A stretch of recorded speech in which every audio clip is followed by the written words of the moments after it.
दुसऱ्या टप्प्यातील नगरपालिकांच्या निवडणुकांचा आज निकाल लागणार आहे। पुण्यातील 10, लातूरमधील 4 नगरपालिकांसाठी ही निवडणूक झालेली आहे। आतापर्यंत पुणे हा राष्ट्रवादीचा बालेकिल्ला होता, मात्र या निवडणुकीमध्ये काय होतं हे पाहणं महत्त्वाचं आहे। पुणे जिल्ह्यातील नगरपालिकेमध्ये भाजपनं मुसंडी मारलेली आहे, तर अजित पवारांसाठी हा मोठा धक्का असेल। जर मुसंडी मारली तर अजित पवारांसाठी हा मोठा धक्का असेल। पहिल्या टप्प्यातील 147 नगरपालिका निवडणुकांमध्ये राष्ट्रवादीची पीछेहाट झाली आहे। नगराध्यक्ष पदांमध्ये राष्ट्रवादी 4थ्या क्रमांकावर आहे। दुग्धविकास मंत्री महादेव जानकर यांचा पाय आणखी खोलात गेलेला आहे। राज्य निवडणूक आयोगाने जानकर यांनी कॅबिनेट मंत्रिपदाचा दुरुपयोग केल्याचा ठपका ठेवलाय। इतकंच नव्हे तर जानकरांवरती 3 कलमांअंतर्गत गुन्हे दाखल करण्याची सूचना निवडणूक आयुक्त जयेश सहारिया यांनी केली आहे। त्यामुळे जानकरांच्या राजीनाम्यावरून आज विधिमंडळामध्ये विरोधक आक्रमक होण्याची शक्यता आहे। निवडणूक आयोगाच्या अहवालानंतर विरोधकांकडून जानकरांच्या राजीनाम्याची मागणी केली जाते। गडचिरोली जिल्ह्यातील देसाईगंज नगरपालिकेमध्ये जेसालाल मोटवानी यांनी काँग्रेसकडून भरलेला अर्ज बाद करण्यासाठी जानकरांनी निवडणूक अधिकाऱ्यावरती दबाव टाकला होता।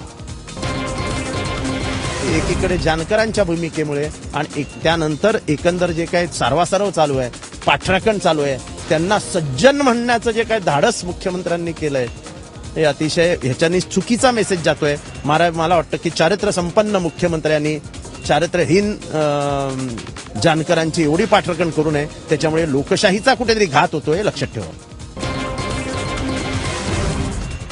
मराठा आरक्षणाचा निर्णय तातडीने घ्या, नाहीतर बुलेटऐवजी बॅलेटमधून सरकारला उत्तर मिळेल असा इशारा मराठा तरुणींच्या शिष्टमंडळाने मुख्यमंत्र्यांना दिलाय। मराठा आरक्षण अॅट्रॉसिटी कायद्यात बदल, कोपर्डीच्या बलात्काऱ्यांना फाशी द्या यासह 7 मागण्यांसाठी नागपूरच्या विधिमंडळात विराट मोर्चा काढण्यात आला। यामध्ये तरुण मुली, महिला, वकील, डॉक्टर, इंजिनियर, शेतकरी आणि राजकारण्यांचा समावेश होता। विशेष म्हणजे या मोर्चामध्ये 150 सर्वपक्षीय आमदारांनी सहभाग घेतला। मराठा आरक्षणावर आता चर्चेची नव्हे तर कृती करण्याची वेळ असल्याचं मोर्चेकऱ्यांनी मुख्यमंत्र्यांना ऐकवलं। मोर्चेकऱ्यांनी अशा प्रकारचा चर्चेला येणारा गट तयार करावा आणि सरकार आणि समाज असं मिळून एक चर्चा, खूप वेळ देणारी चर्चा व्हावी, ज्या चर्चेतून सुद्धा खूप गोष्टी मार्गी लागतील। नोटबंदीच्या महिन्यानंतर देखील नाशकात नोटांचा मोठा तुटवडा आहे। नाशिक शहराला 2 दिवस पुरेल इतक्याच नोटा सध्या उपलब्ध आहेत, त्यामुळे 2 दिवसात नोटा उपलब्ध करून द्या, अन्यथा जिल्ह्यातील नोटा संपतील अशी माहिती मुख्य बँकांनी रिझर्व्ह बँकेला दिली आहे। 3 दिवसांच्या सुटीनंतर जिल्ह्यातील बँकांकडे 519 कोटींची रक्कम शिल्लक होती, मात्र सुटीनंतर पैसे संपायला आलेले आहेत। तर दुसरीकडे चलन तुटवड्यामुळे नाशकातील करन्सी नोट प्रेसच्या मदतीला निवृत्त कर्मचारीही धावून आलेत। मनुष्यबळाचा तुटवडा असल्यामुळे सुमारे 35 ते 40 निवृत्त अनुभवी कर्मचाऱ्यांना नोट प्रेसने पाचारण केलंय। 10 रुपयांच्या प्लास्टिकच्या नोटा परदेशातून आयात करण्याऐवजी नाशिकच्या करन्सी प्रेसमध्ये छापण्याची मागणी नोट प्रेस मजदूर संघानं केली आहे। याबद्दल आरबीआय गव्हर्नर यांच्याकडे पाठपुरावाही करण्यात येतोय। या नोटा देशातच छापण्याचं आश्वासन अर्थमंत्री आणि आरबीआयने दिल्याचं समजतंय। यापूर्वी नेपाळ सरकारच्या प्लास्टिक नोटांची छपाई नाशिकमध्येच करण्यात आली होती। हा अनुभव पाहता 10 रुपयांच्या प्लास्टिकच्या नोटांची छपाई करण्याचं काम नाशिक नोट प्रेसलाच मिळण्याची शक्यता आहे।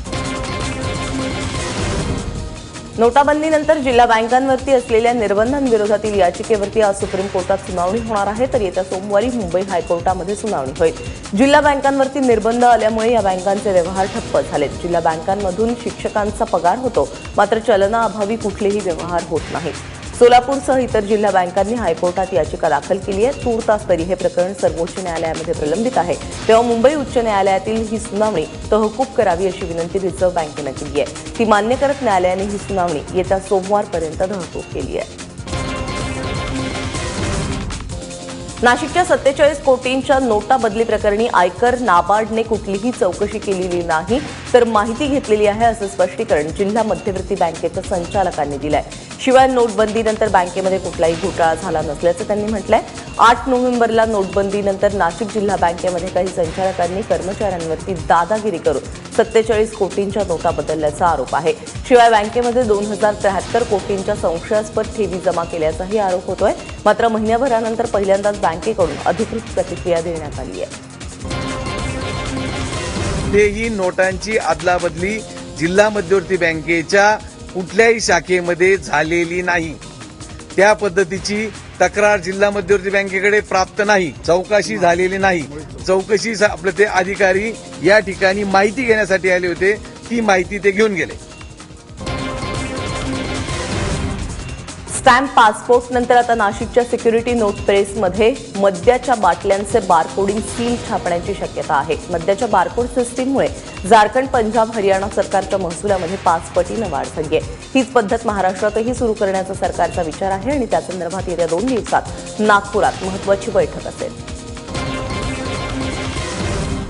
अॅट्रॉसिटी कायदा कडक करा यासह अन्य मागण्यांसाठी कोल्हापुरात बहुजन क्रांती मोर्चा काढण्यात आला. यावेळी SC, ST, OBC, NT, VJNT, Maratha, Barabandidar, Christian, Muslim, Lingayat समाजाच्या मागण्या मांडण्यात आल्या. छत्रपती शाहू महाराज, डॉक्टर बाबासाहेब आंबेडकर, ज्योतिबा फुले यांची वेशभूषा परिधान करून कार्यकर्त्यांनी मोर्चाचं नेतृत्व केलं. अॅट्रॉसिटी कायदा कडक करा यासह अन्य मागण्यांसाठी हिंगोलीमध्ये आज बहुजन क्रांती मोर्चा काढण्यात येणार आहे. आज सकाळी 11 वाजता या मोर्चाला सुरुवात होईल. हिंगोलीतील जिल्हा परिषद मैदानाहून या मोर्चाला सुरुवात करण्यात येणार असून जिल्हाधिकारी कार्यालयावरती या मोर्चाची सांगता होईल. 2017 पासून जेईईच्या परीक्षेसाठी आधार कार्ड दाखवणं आवश्यक असणार आहे. दुसरा कोणताही विद्यार्थी परीक्षेला बसू नये. बायोमेट्रिक तंत्रज्ञानाचा सदुपयोग व्हावा यासाठी हा निर्णय घेतल्याची माहिती मनुष्यबळ विकास मंत्री प्रकाश जावडेकर यांनी दिली. जेईई नंतर देशातील इतर परीक्षांसाठीही आधार कार्ड आवश्यक करण्याचा विचार सुरू असल्याचं त्यांनी सांगितलं. जेईई ही IIT, NIT यासारख्या इंजिनिअरिंगच्या प्रवेशासाठीची परीक्षा आहे. छगन भुजबळांची रवानगी पुन्हा आर्थर रोड कारागृहामध्ये केली जाणार आहे. आदेश ईडीने दिलेले आहेत, ईडीच्या विशेष न्यायालयाने दिलेले आहेत. छगन भुजबळांची अँजिओग्राफी करायची की नाही हे त्यांच्या कुटुंबियांना बोलवून ठरवा आणि त्यानंतर गरज असेल तर त्यांना हॉस्पिटलमध्ये नेऊ असं देखील कोर्टाने यावेळी म्हटलंय. त्यासाठी मुंबई हायकोर्टाने छगन भुजबळ यांचा जामीन अर्ज फेटाळून लावलाय. त्यामुळे छगन भुजबळांचा तुरुंग मुक्काम वाढलेला आहे. तसंच भुजबळांचा हायकोर्टातील हा शेवटचा जामीन अर्ज होता. आता जामिनासाठी ते सुप्रीम कोर्टाचे दरवाजे ठोठावे लागतील. दरम्यान भुजबळांचा लेटेस्ट फोटो माझाच्या हाती लागलाय. नरेंद्र मोदींनी केलेल्या भ्रष्टाचाराची स्फोटक माहिती माझ्याकडे असल्यामुळे मला संसदेत बोलू दिलं जात नसल्याचा सनसनाटी आरोप राहुल गांधींनी केलेला आहे. मी संसदेमध्ये बोललो तर पंतप्रधानांनी नोटबंदीचा तयार केलेला फुगा फुटून जाईल आणि या भीतीनेच भाजप सदनामध्ये गोंधळ घालत असल्याचा आरोप राहुल गांधींनी केलाय. पत्रकारांना संबोधित करताना तृणमूल काँग्रेसचे खासदार देखील राहुल गांधी यांच्यासोबत होते. नोटबंदी करून पंतप्रधान परदेशात जातात, पॉप कॉन्सर्टला हजेरी लावतात, मग त्यांना संसदेत यायची भीती का वाटते असा सवाल राहुल यांनी केला. सरकार और प्रधानमंत्री नहीं चाहते कि हम लोकसभा में, पार्लियामेंट में अपनी बात रखें. प्रधानमंत्री जी पर्सनली डरते हैं. प्रधानमंत्री घबराए हुए हैं क्योंकि मेरे पास इंफॉर्मेशन है. नोटबंदी विरोधात मुंबई काँग्रेसतर्फे आजपासून स्वाक्षरी अभियान राबवलं जाणार आहे. मुंबईतील सर्व रेल्वे स्थानकांच्या बाहेर सायंकाळी 5 ते रात्री 8 वाजेच्या दरम्यान ही मोहीम राबवली जाईल. मुंबई काँग्रेसचे अध्यक्ष संजय निरुपम यांनी ही माहिती दिली. स्वतःचेच पैसे काढण्यासाठी लोकांना मानसिक त्रास सहन करावा लागतोय. याविरोधात हे स्वाक्षरी अभियान राबवण्यात येणार असल्याचं निरुपम यांनी सांगितलं. यावेळी त्यांनी नोटबंदीवरून शिवसेनेच्या भूमिकेवर देखील टीका केली. लातूरातील औराद शहदानी यांनी महाराष्ट्र ग्रामीण बँकेचे शाखा व्यवस्थापक अंबादास राजापुरे यांचं मंगळवारी हृदयविकाराच्या झटक्याने निधन झालेलं आहे. नोटबंदीनंतर गेला महिनाभर अतिरिक्त कामाचा ताण असल्यामुळे राजापुरेंचा मृत्यू झाल्याचा आरोप त्यांचे नातेवाईक करतात. बँकेमध्ये गेल्या 8-10 दिवसांपासून मोठ्या प्रमाणावरती चलन तुटवडा जाणवत होता. ग्राहकांकडून होणाऱ्या वाढत्या मागणीने बँकेवरील ताण वाढत होता आणि या ताणामुळे राजापुरेंचा बळी गेल्याचा आरोप त्यांच्या नातेवाईकांनी केला आहे. सांगलीमध्ये बँकेच्या रांगेत उभ्या असलेल्या निवृत्त मुख्याध्यापकाचा हृदयविकाराच्या झटक्याने मृत्यू झालाय. विटा शहरातील युनियन बँकेमध्ये पेन्शनचे पैसे काढण्यासाठी 75 वर्षीय शेकू कांबळे गेलेले होते. बँकेबाहेरील रांगेमध्ये बराच वेळ उभे राहिल्यानंतर त्यांना हृदयविकाराचा तीव्र झटका आला आणि ते जमिनीवर कोसळले. त्यांना तात्काळ रुग्णालयात नेलं असता डॉक्टरांनी त्यांना मृत घोषित केलं.